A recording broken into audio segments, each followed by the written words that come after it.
Today we're gonna take a short break from the Copa America and look at the next upcoming big soccer event, which is the 2015 CONCACAF Gold Cup. Big soccer event meaning men's adult tournament, no under 21, 20 or whatever, and also not the Women's World Cup, which definitely is probably the biggest event at the moment. I just decided not to cover it because there's not as much data out there, but I might cover future versions of the Women's World Cup. It's very interesting to watch. The women's game has come a long, long way. But now, CONCACAF Gold Cup. I made an overview page that I want to show you here. The banner is a little bit underwhelming, but then so is maybe the Gold Cup in a way. I actually think it's among all the tournaments probably the least interesting one because there are only 2-3 nations that are really competing for it. But on the other hand, it can throw up some excitement as well, so never discount any continental tournament. As usual, I'll start with my jersey world posts, and here are all the jerseys that I think that I've already covered and that I think will be featured at the Gold Cup themselves. And let's see how many other jerseys I'll be able to fetch from the internet or so on and see and write about, post about, make videos about. We'll see how it will happen. For one jersey for sure that I will have a look at the new US away jersey, because that's one that has gotten a lot of headlines lately.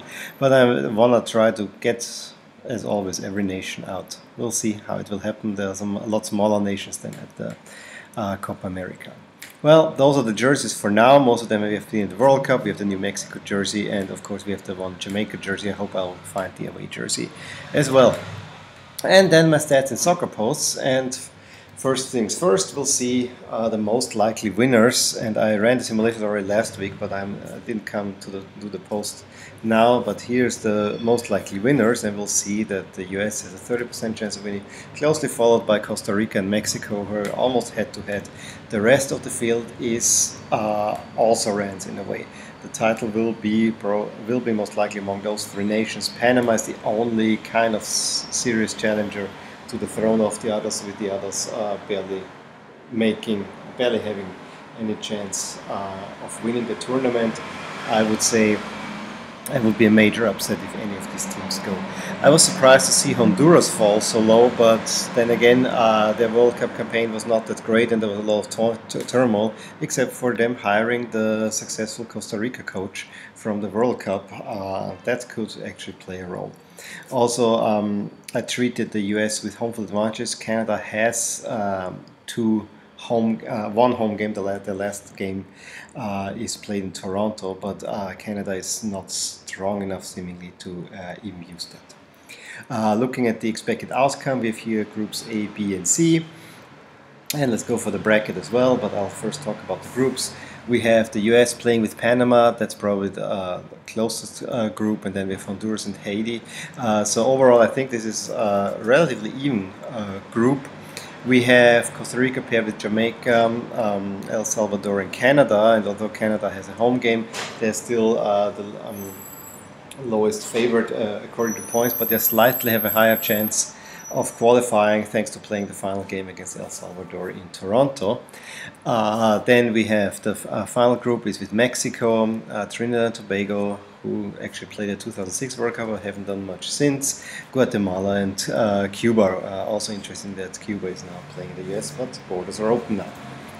So those are the teams expected to qualify. Since here we have two strong teams, this means Honduras and Haiti looking a little bit on the outside, although it's very tight between El Salvador and Honduras. Also remember, the soccer war was between those two nations.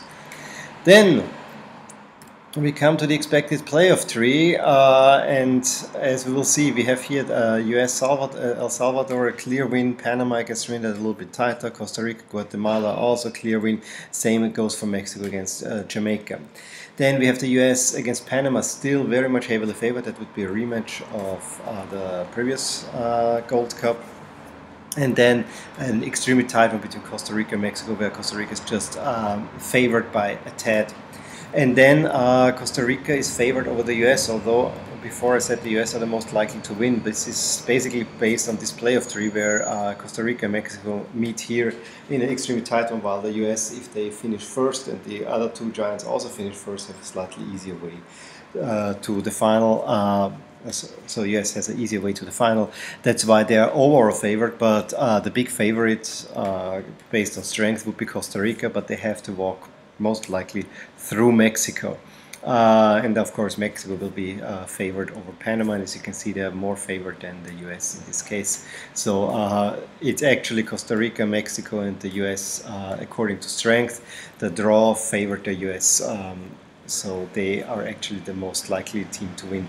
I didn't run an analysis on who got the best draw and who didn't. I might do so. I have to see how I will get to it. I will definitely try to post the full outcome table. It's below the video here on the post, so you can look at a little bit more details, and of course I will try to update as much as I can when the results happen in the Gold Cup, and you can follow the whole thing. Well, that's it for today. It was a little bit longer post. Tomorrow I really try to get some new ratings for the Copa America in and get the kind of a preview for the semifinals of the Copa America.